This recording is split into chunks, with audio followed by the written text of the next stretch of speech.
नमस्कार दोस्तों, तिलस्मी कहानियों के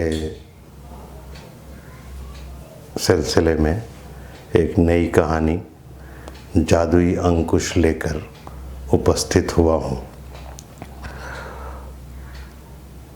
एक देश का राजा वीरसेन बहुत ही प्रतापी था, प्रजा को प्यार करता था और प्रजा के सेवार्थ हमेशा हाजिर रहता था।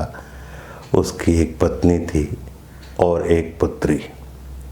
पुत्री भी पत्नी के समान ही सुंदर थी और राजा इनका भी उतना ही ध्यान रखता था जितना कि एक राजा को अपने बच्चों का रखना चाहिए।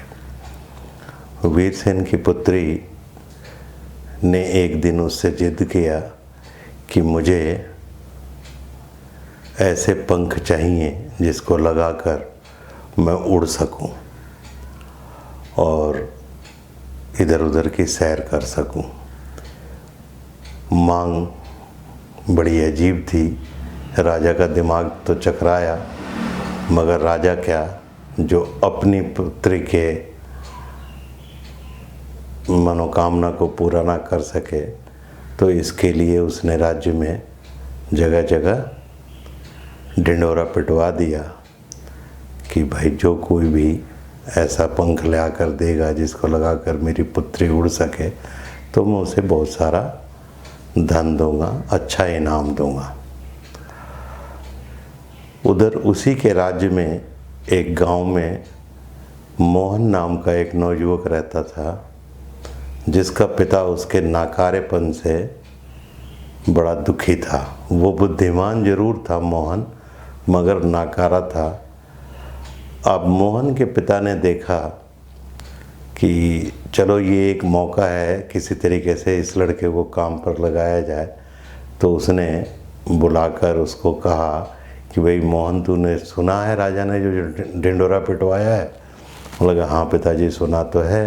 बोला लगा तुम ऐसा क्यों नहीं करते कि वैसा ही पंख कहीं से ले आओ, उसने जो इनाम वगैरह दिया तो उससे हमारी गरीबी भी दूर हो जाएगी और तुम भी कोई काम कर सकोगे। उसको ये विचार बहुत पसंद आया और वो उसके तलाश में निकल गया। अब निकल गया तो अपना खाना पीना बांध कर चलता चलता वो काफ़ी दूर गया तो एक बुढ़िया को उसने देखा कि बुढ़िया जो है वो कुएं में से पानी निकाल रही है और थकी हुई भी है और बीच बीच में रोती भी जाती थी। उसको दया आई, उसने कहा बूढ़ी अम्मा तुम हटो, तुम्हारे बदले मैं थोड़ा सा पानी निकाल देता हूँ। तो उसने 150-200 बाल्टी पानी कुएं से निकाली। उसके बाद बुढ़िया के पास जाकर बैठ गया। बुढ़िया लेकर उसे नज़दीक ही बने हुए एक घर में ले गई। वहाँ उसने जो खाना बना रखा था उसमें से निकाला और 2 थालियों में करके एक थाली उसको देकर और एक थाली खुद लेकर बैठ गई खाने के लिए। खाते खाते उसने पूछा कि अम्मा एक बात समझ में नहीं आई कि तुम पानी निकाल रही थी और बहा रही थी, उसका कोई इस्तेमाल तो नहीं दिखा? तो बुढ़िया ने बताया कि बेटा मेरा एक किला था जिसे एक जादूगर ने कब्जा कर रखा है और उस जादूगर के कब्जे से वो किला मैं तो इस उम्र में ले नहीं सकती और मेरे बेटे को भी उसने गिरफ्तार करके अपने पास ही कैदी रखा हुआ है। उसी के खेत की, जो वस्तुतः मेरे खेत थे, उनकी सिंचाई के लिए पानी चला रही थी। यहाँ से वो खेत 3 कोस से ज़्यादा दूर हैं और पानी जो मैं गिराती थी वो आगे जिस नाले में जाकर गिरता था वो नाला जाके उन खेतों में गिरता है। अच्छा, उसको बात समझ में आई तो उसने पूछा कि तुम किस लिए निकले हो, कहाँ जा रहे हो? तो उसने बताया अपना मकसद। तो बुढ़िया ने बताया कि ऐसा एक पेड़ तो है, मैं जानती हूँ कि उसके पत्तों के पंख बना लेने पर आदमी वो लगाकर उड़ सकता है। तो उसने कहा कि अम्मा मुझे बताओ ताकि मैं वो काम कर सकूं और अपने परिवार के दारिद्र्य को दूर कर सकूं। तो बुढ़िया ने शर्त रख दी कि तुम अगर मेरी मदद करोगे तो मैं तुम्हारी मदद करूँगी, तुम जाके मेरे लिए ये काम कर दो, फिर मैं तुमको वो पेड़ बता दूँगी। अब ये शर्त पूरा कर सकता हूँ कि नहीं कर सकता हूँ, इसी ऊहापोह में था। मगर उसे जब पेड़ का पता जानना था तो बुढ़िया के काम को करने के लिए भी बेड़ा उठाना ही था। तो उसने बेड़ा उठाया और वहाँ से चल दिया। वो जब काफ़ी नज़दीक पहुँचा उस महल के, उस नाले के किनारे किनारे चलते हुए उस महल के काफ़ी नज़दीक पहुँचा, तो उसने क्या देखा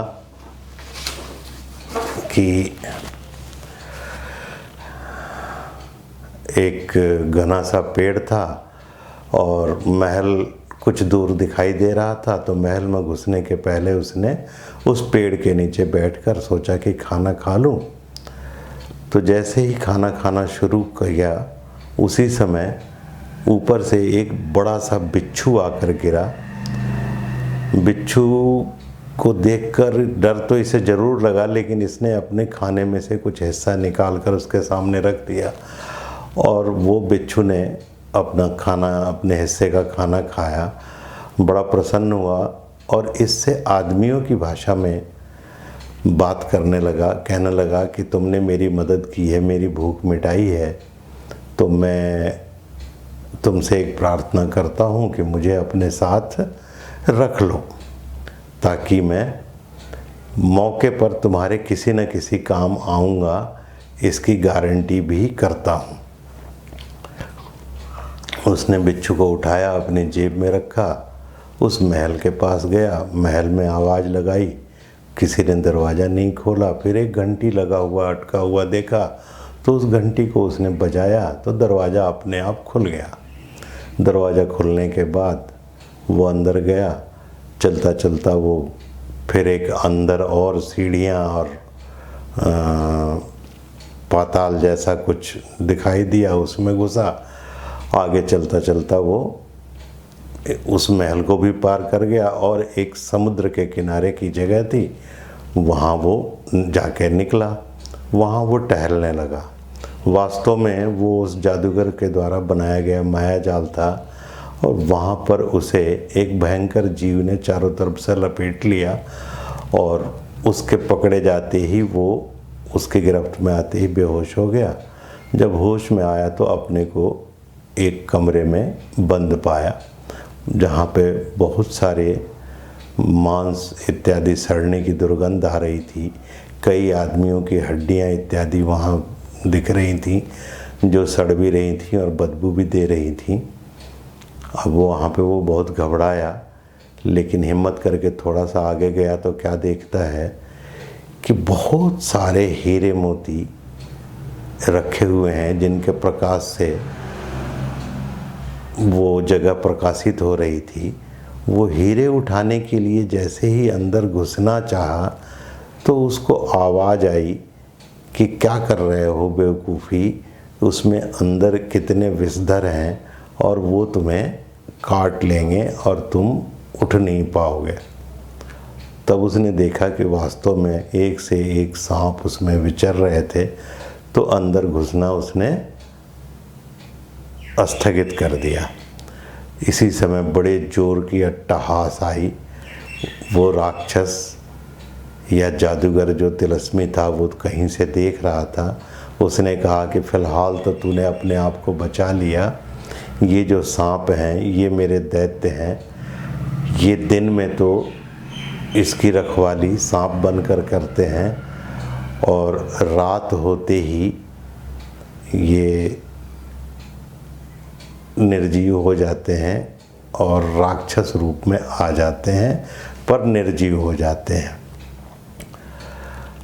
तो आज नहीं तो कल ये तुम्हारा शिकार तो करेंगे करेंगे, और इन्होंने नहीं किया तो जो जीव तुम्हें पकड़ कर ले आया था वो आदमियों का मांस बड़े चाव से खाता है, तो वो तुम्हें कल पकड़ के मार के खा जाएगा और जैसे वहाँ हड्डियाँ सड़ रही हैं वैसे तुम्हारी हड्डियाँ सड़ने के लिए पड़ी रहेंगी। अब वो बड़ा उदास परेशान था, उसमें पड़ा ही हुआ था। जो दैत्य उसको पकड़ कर ले आया था वो तो आया नहीं अभी तक, लेकिन वो बिच्छू पता नहीं कब इसकी जेब से निकल के और कहीं चला गया था। वो वापस आता हुआ दिखाई दिया। उसके मुंह में एक अंकुश दबा हुआ था। उस अंकुश को दिखाकर उसने कहा कि ये अंकुश पकड़ो, उस जादूगर को मैंने जाकर डस लिया था और जादूगर मर गया। और अब उसकी माया नगरी भी टूट गई, तिलस्म टूट गया। और इसी अंकुश से वो सारा तिलस्म किया करता था। ये अंकुश अपने पास रखो, ये तुम्हारे बहुत काम आएगा। खैर उस राक्षस के मरते ही सारा तिलस्म टूट चुका था। ये बाहर निकला, तब तक बुढ़िया भी धीरे धीरे वहाँ तक पहुँच चुकी थी।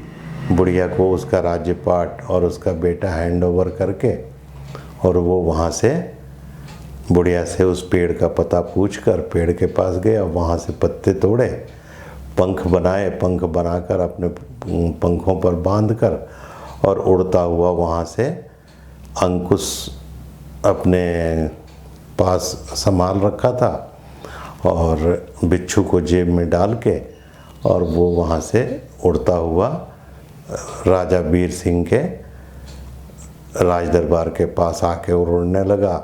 सारी दुनिया देखने लगी, ये क्या हो गया, ये क्या हो रहा है, आदमी कैसे उड़ रहा है। राजकुमारी का तो लगता है ख्वाब पूरा हो गया, इस तरह की बातें कर रहे थे।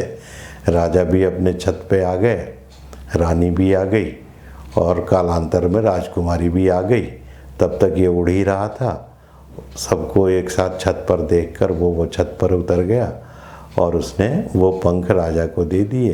राजा ने उसे अपने गले में पड़ा हुआ बढ़िया सा हार निकाल कर दे दिया इनाम के स्वरूप में, और राजकुमारी उसे पहनकर उड़ने लगी। जब राजकुमारी उड़ने लगी तो अचानक क्या देखती है कि उसे कोई अपनी तरफ खींचने की कोशिश कर रहा है। तो फिर वो चिल्लाने लगी, बचाओ बचाओ बचाओ, जब तक बड़ी तीव्र गति से वो गायब भी हो गई। अब सभी अचरज में पड़ गए कि इतनी देर से तो इतने अच्छे से घूम रही थी और खेल रही थी और पंख के सहारे उड़ रही थी, अचानक क्या हुआ। तो फिर राजा ने उसको अगला काम ये कहा कि भाई मोहन, तुम जाओ और मेरी बेटी जहाँ कहीं भी हो उसे खोज कर ले आओ। खोज कर ले आओगे तो मैं उसके साथ तुम्हारी शादी भी कर दूँगा और राजपाट करने के लिए आधा राज्य भी दे दूँगा।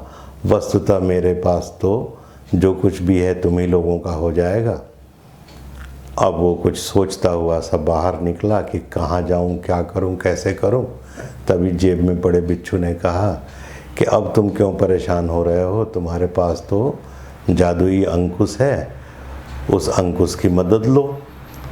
तो जादुई अंकुश को उसने निकाला, सामने की तरफ किया और कहने लगा, अंकुश मुझे ले चल वहाँ राजकुमारी है जहाँ। पलक झपकते ही उसने उसे राजकुमारी के पास ले जाकर खड़ा कर दिया। राजकुमारी को उसी बुढ़िया ने अचानक अपहरण कर लिया था और उसी किले में जो उसने उस बुढ़िया को जीत कर दिया था, उसमें अपने बेटे के साथ ज़बरदस्ती शादी कराना चाह रही थी। इस बीच में वो वहाँ पहुँचा तो बुढ़िया ने कहा कि तुम यहाँ क्यों आए हो। तो उसने कहा कि मैं राजकुमारी को लेने आया हूँ।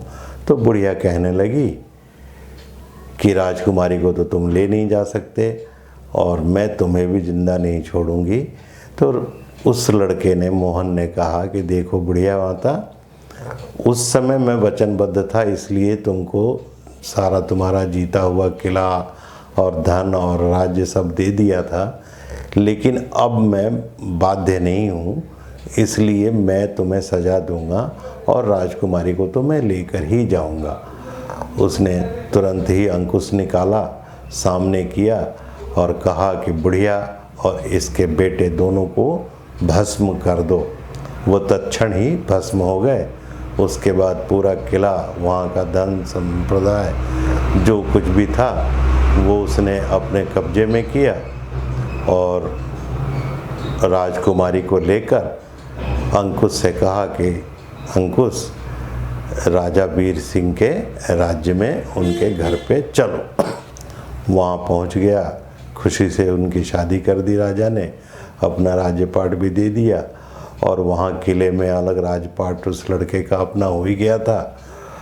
वहीं पे जाकर वो रहने लगा, वहीं राजधानी बना ली, अपने माता पिता को भी वहीं बुला लिया और खुशी से रहने लगे।